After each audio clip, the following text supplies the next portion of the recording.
You know, if you grew up pretty much any time in the last 50 years, you've got a Toys R Us memory. Those giant, colorful letters, Geoffrey the giraffe, that jingle. I mean, it wasn't just a store, it was an institution, an absolute icon. And then, almost overnight, poof, it was gone.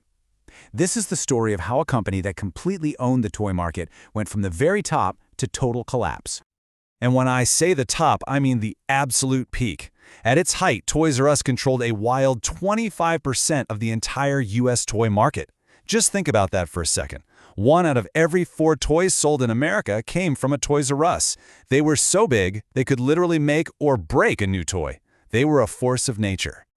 But this story takes a really hard turn. In 2018, that whole empire just crumbled, and 33,000 people lost their jobs. It was such a fast, brutal end for a brand everyone loved.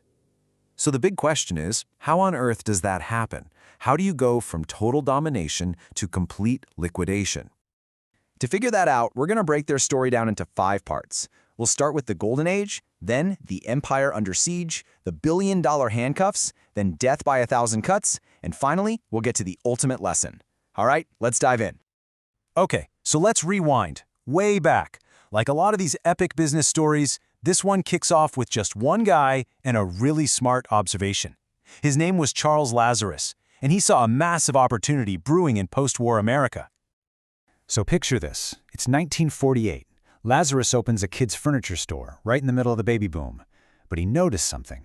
As he's selling cribs and dressers, parents kept asking him for one thing, over and over again: toys. Simple as that. He listened, he pivoted, and in 1957, the first Toys R Us was born. And man, by the time he retired in '94, the company was an absolute juggernaut. And their secret sauce, they basically invented this model called the category killer. The idea is brilliant in its simplicity. You create a gigantic supermarket-style store for just one thing, in this case, toys, and you stock it with so much stuff that the little mom-and-pop shop down the street just can't compete. If a toy was made, you could find it there. And their timing was just perfect. It was a perfect storm, really. You had the baby boomer creating non-stop demand, there's no internet yet, and you've got the golden age of TV ads. You can probably hear it in your head right now, can't you? I don't want to grow up. I'm a Toys R Us kid.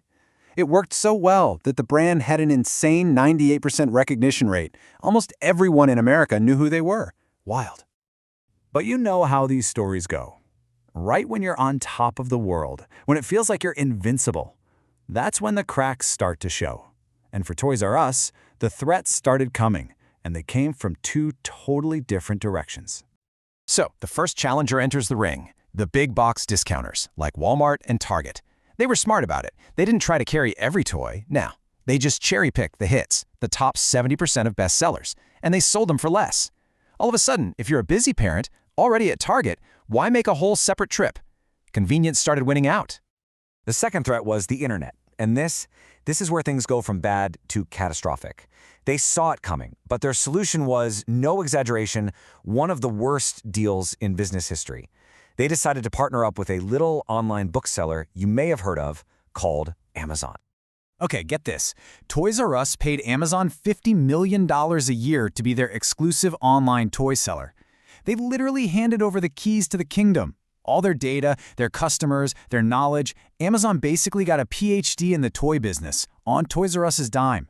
And once Amazon learned everything they needed to know, they just started selling toys from other companies too. Toys R Us paid to create their own executioner. It's just unbelievable. All right, so the company's wounded. Walmart's taken bites out of them, the Amazon deal was a train wreck, and shareholders are getting nervous. And you know, when there's blood in the water, the sharks start to circle. In 2005, those sharks came in the form of private equity firms. And the way this deal went down is really the whole story. The company gets bought for $6.6 billion. But the buyers, they only put in about $1.3 billion of their own money. So where'd the other $5.3 billion come from? Debt. And here's the real kicker. They loaded all of that debt onto Toys R Us itself. And that massive pile of debt came with a crushing price tag. $400 million every single year. Now, this wasn't money to improve the stores or build a better website. Nope. This was just the interest payment. Just the cost of keeping the lights on. This quote here says it all. It was like running a business with handcuffs on. And that's exactly right. Any money the company made was immediately hoovered up to pay the interest on the debt.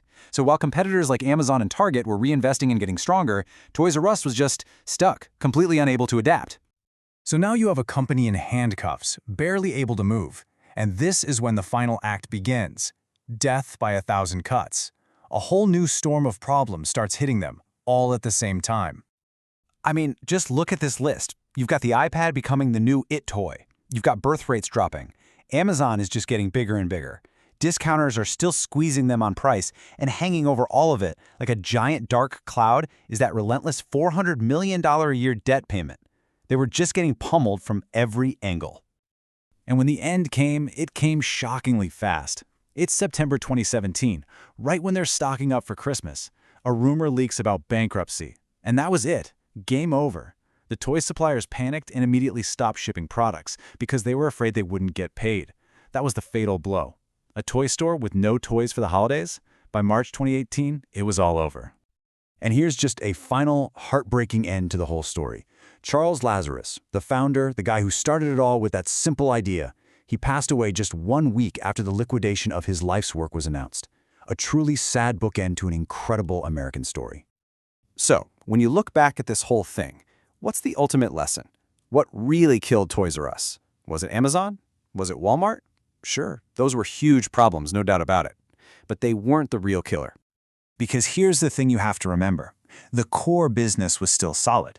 People didn't stop having kids, and kids definitely didn't stop wanting toys. A well-run version of Toys R Us, one that wasn't drowning in debt, absolutely could have adapted and survived, for sure.